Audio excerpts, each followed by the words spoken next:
जय Hind dear students. आज से हम लोग इंग्लिश की पढ़ाई शुरू कर रहे हैं। आज हम लोग पढ़ेंगे इंग्लिश सेक्शन ए, और सेक्शन ए में सबसे पहले हम लोग शुरुआत करेंगे इंग्लिश प्रोज से। इंग्लिश प्रोज का पहला लेसन है a girl with a basket. और a girl with a basket जो एस्से है ये विलियम सी डगलस के द्वारा लिखा गया है। और सबसे पहले हम शुरुआत करेंगे अबाउट द लेसन से।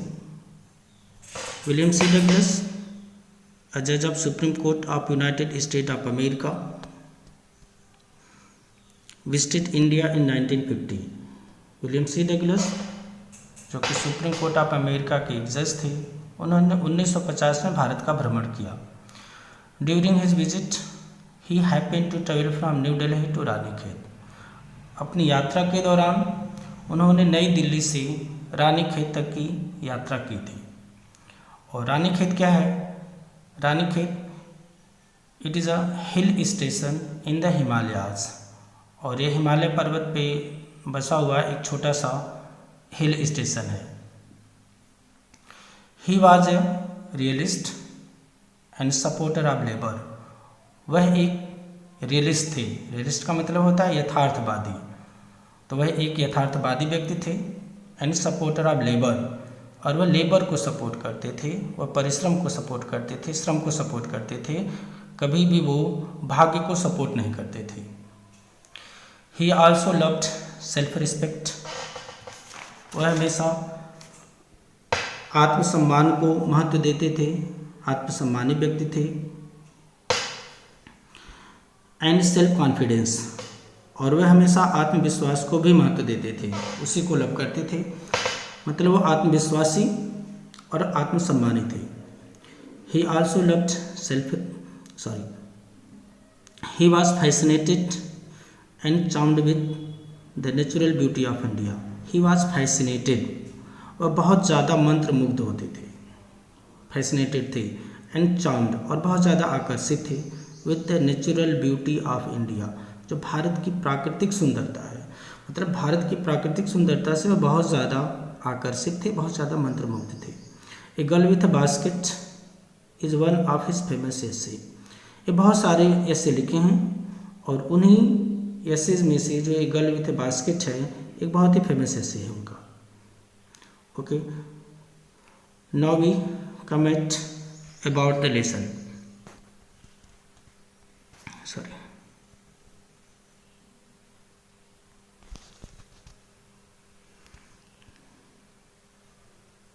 okay. A Girl with a Basket has been written by William C. Douglas।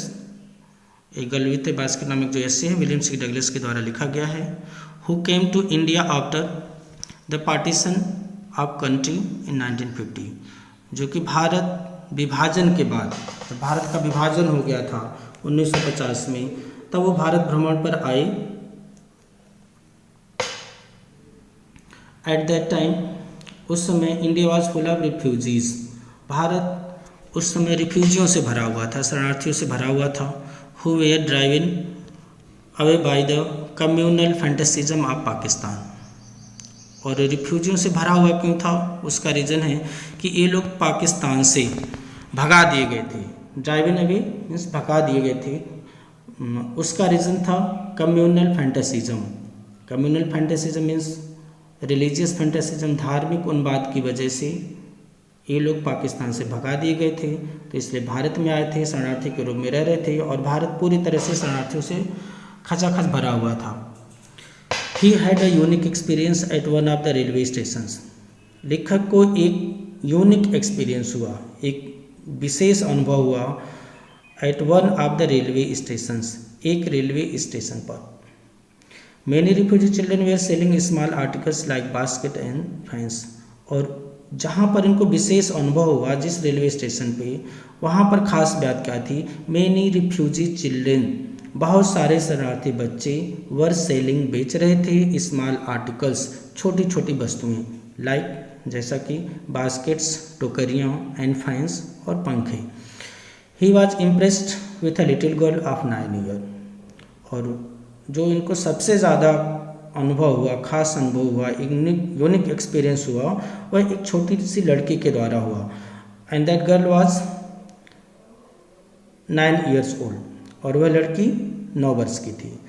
This essay is the collection of his valuable experiences, और जो एसे है ये उनके जो महत्वपूर्ण अनुभव हुए हैं इस यात्रा के दौरान, उसी का रिकलेक्शन है। रिकलेक्शन को हम हिंदी में संस्मरण कहते हैं, और यह यात्रा के दौरान जो लेखक को कुछ विशेष अनुभव होता है, कुछ खास घटनाएं घटित होती हैं उसके साथ, उसका वर्णन करता है इसके अंदर। तो रिकलेक्शन संस्मरण एक विधा है लेखन की। Okay, now come at main text of the lesson.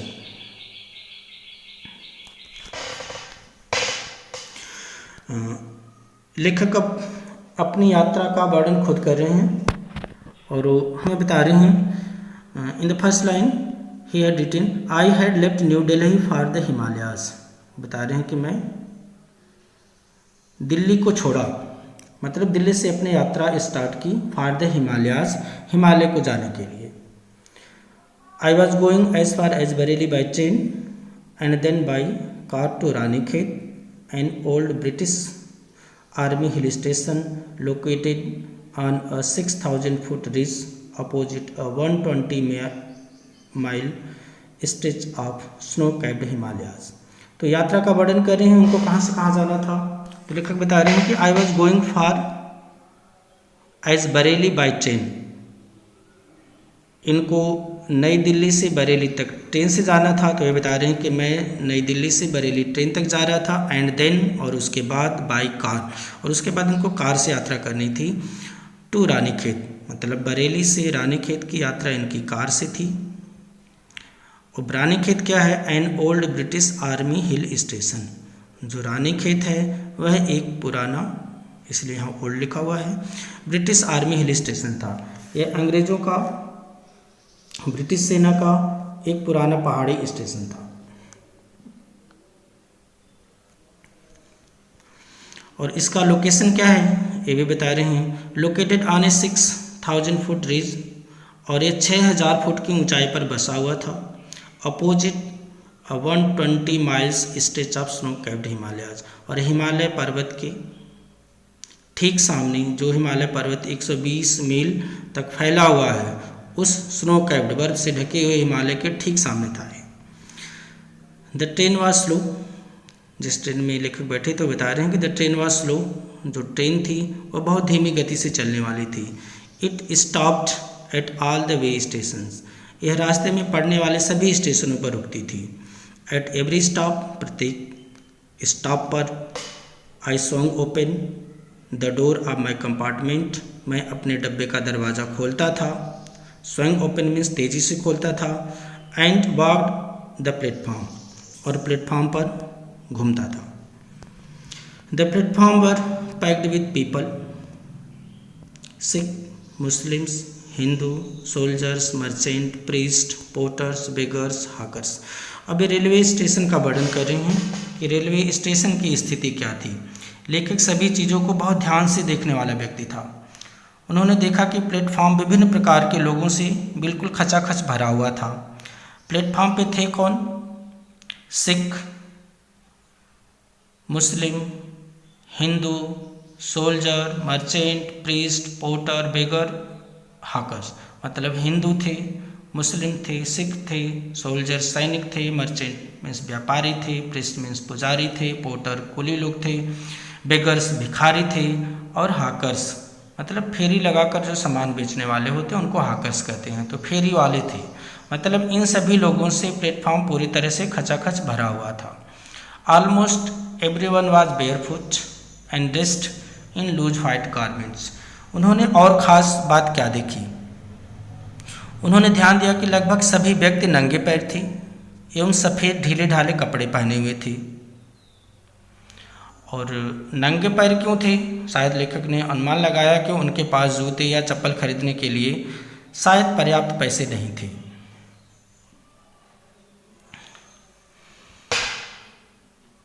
I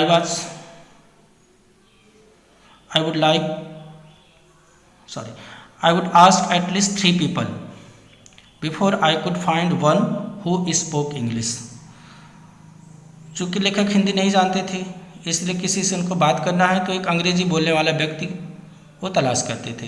तो वही यहाँ लिख रहे हैं, I would ask at least 3 people before I could find one who spoke English. हमें इंग्लिश बोलने वाला व्यक्ति मिल जाए, इसके लिए वो कम से कम 3 लोगों से बातें करते थे। 3 लोगों से बात करते थे तो एक इंग्लिश बोलने वाला उनको मिल जाता था।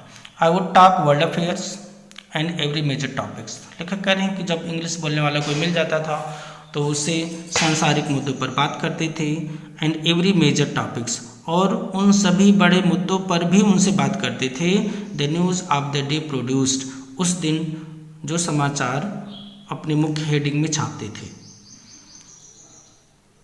इन दिस वे, इस तरह से, I was trying to get a feel of the pulse of the nation. तो लेखक बता रहे हैं इस तरह से मैं उस देश की नब्ज को टटोलना चाह रहा था।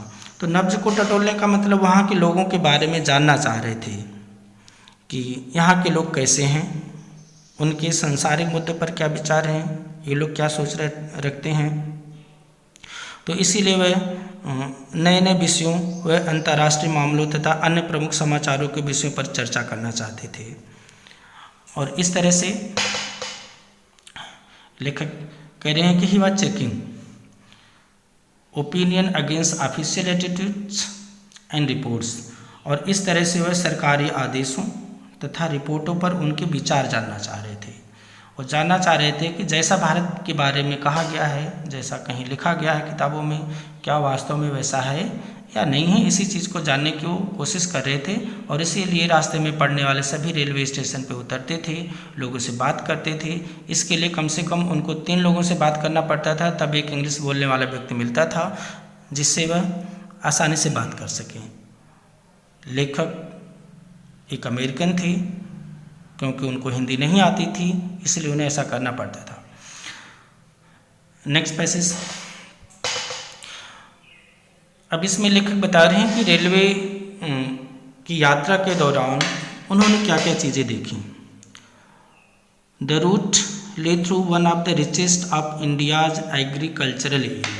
तो बता रहे हैं जिस रास्ते से जा रहे थे वह रास्ता भारत के एक एग्रीकल्चरल एरिया से जा रहा था, मतलब one of the richest of India's agricultural area, Bharat का जो एक कृषि प्रधान एरिया था, कृषि समृद्ध एरिया था, वहाँ से होकर वह रास्ता जा रहा था।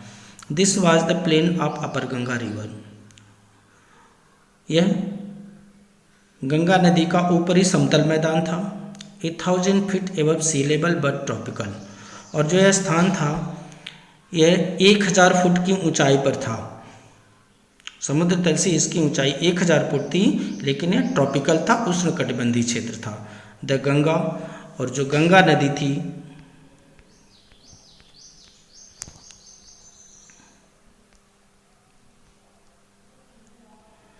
The Ganga was brown silt. अब गंगा नदी की स्थिति क्या थी ये लेखक यहाँ बता रहे हैं। जो गंगा नदी थी और ब्राउन सिल्ट, ब्राउन सिल्ट का मतलब वो ब्राउन कलर की हो गई थी सिल्ट की वजह से, ब्राउन कलर की रेत की वजह से वो सिल्ट के कलर की हो गई थी, ब्राउन कलर हो गई थी, मतलब मटमैली हो गई थी। सॉलन विथ फ्लड वाटर, और इसमें बाढ़ का पानी बिल्कुल भरा हुआ था। It's overflow inundating thousands of acres of rice. और जो गंगा नदी में जो बाढ़ का पानी था वो inundating thousands of acres of rice, वो हजारों एकड़ जो धान की फसल थी उसको बर्बाद करते हुए आगे जा रहा था। टू द नॉर्थ, अभी तो अपने दक्षिण साइड का, साउथ का वर्णन किए हैं, अभी नॉर्थ साइड में उन्होंने क्या देखा। To the north were jungles, उत्तर की दिशा में जंगल थे।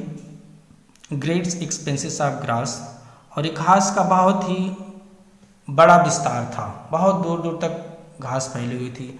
हायर देन ए मैन्स हेड, और जो घास की ऊंचाई थी वह आदमियों के सर से भी ऊंची थी, मतलब आदमी की ऊंचाई से भी ऊंची वहाँ पर घासें थीं।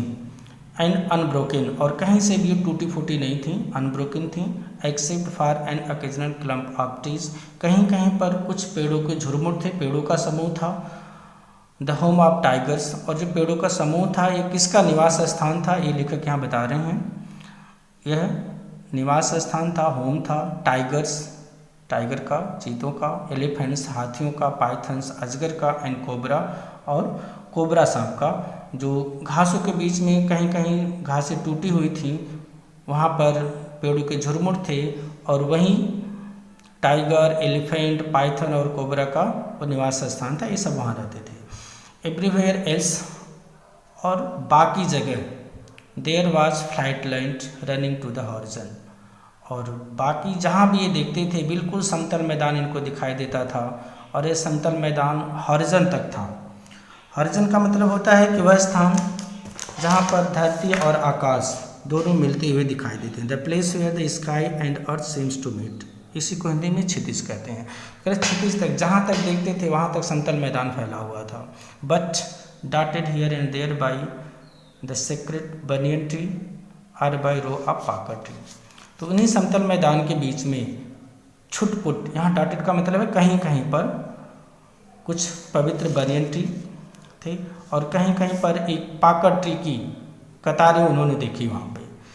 और ये थी कैसे, शेप लाइक एल्म ट्री, और जो ये पेड़ थे बनियन ट्री और पाकड़, बरगद और पाकड़ के पेड़ थे। तो इसको कंपेयर करें, जिस तरह से अमेरिका में एल्म वृक्ष होता है, बलूत का वृक्ष होता है, वो बहुत ही विशाल होता है। तो कह रहे हैं कि ठीक उसी तरह से एल्म वृक्ष की तरह इसकी जो ट्रंक था, इसका जो तना था, हैविंग थिक ट्विस्टेड ट्रंक, उनके भी तने बहुत मोटे और घुमावदार थे।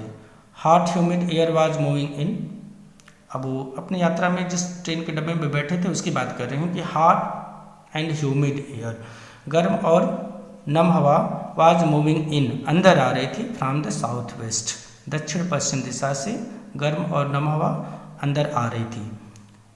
Monkeys, some of them mothers with babies, अब उन्होंने रास्ते में बंदरों को देखा। अब वहाँ देख रहे हैं कि बहुत सारे बंदरों को देखा, और उसमें कुछ मदर्स थीं, सम ऑफ द मदर्स, यहाँ मदर्स का मतलब है बंदरिया से, तो उसमें कुछ बंदरियाँ थीं, with babies clinging to them, और वो अपने बच्चों को, अपने बेबी को खुद से चिपकाई हुई थी। एंड राइडिंग अंडरनीथ, और वह पेड़ से नीचे उतर रही थी, या स्वंग ऑफ, सीधे वो छलांग लगा देती थी, ट्रीज एट द स्टेशन, तो वह पेड़ से सीधे छलांग लगाकर रेलवे स्टेशन पर भी कूदती थी। कूदती किस लिए थी? लुकिंग फॉर फूड, भोजन की तलाश में। मतलब बहुत सारे उन्होंने बंदरों को देखा रास्ते में, रेलवे स्टेशन पे वो देखे कि पेड़ों से बंदर, उसमें बंदरियां थीं जो अपने बच्चों को खुद से चिपकाए हुए थीं, और पेड़ से सीधे नीचे उतर रही थीं, कुछ सीधे प्लेटफॉर्म पर भोजन की तलाश में कूद रही थीं। उन्होंने रास्ते में जो गांव देखा उसका भी वर्णन लेखक ने किया है यहाँ पे। द विलेजेस वी पास्ट, कह रहे हैं कि वे गांव जहाँ से वो गुजरे, head walls made of mud mix with water and cow डंग, तो जो गांव थे वहाँ के जो घर थे, घरों की जो दीवारें थी, मेड ऑफ मड, वो कीचड़ की बनी हुई थी, और उसमें और क्या मिला था? Mix with water and cow dung, गाय के गोबर और मिट्टी से वहाँ की दीवारें बनी हुई थी, मतलब कच्ची दीवारें थीं जो कि कच्चे गारे से बनी हुई थी। दियर पीक्ड रूफ वेयर थाइस्ट, उनका जो पीक्ड रूफ था, चोटीनुमा जो छत था, वो किस तरह से छाया गया था इसकी बात कर रहे हैं। Thatched with bundles of grass tied to bamboo pole, घास से,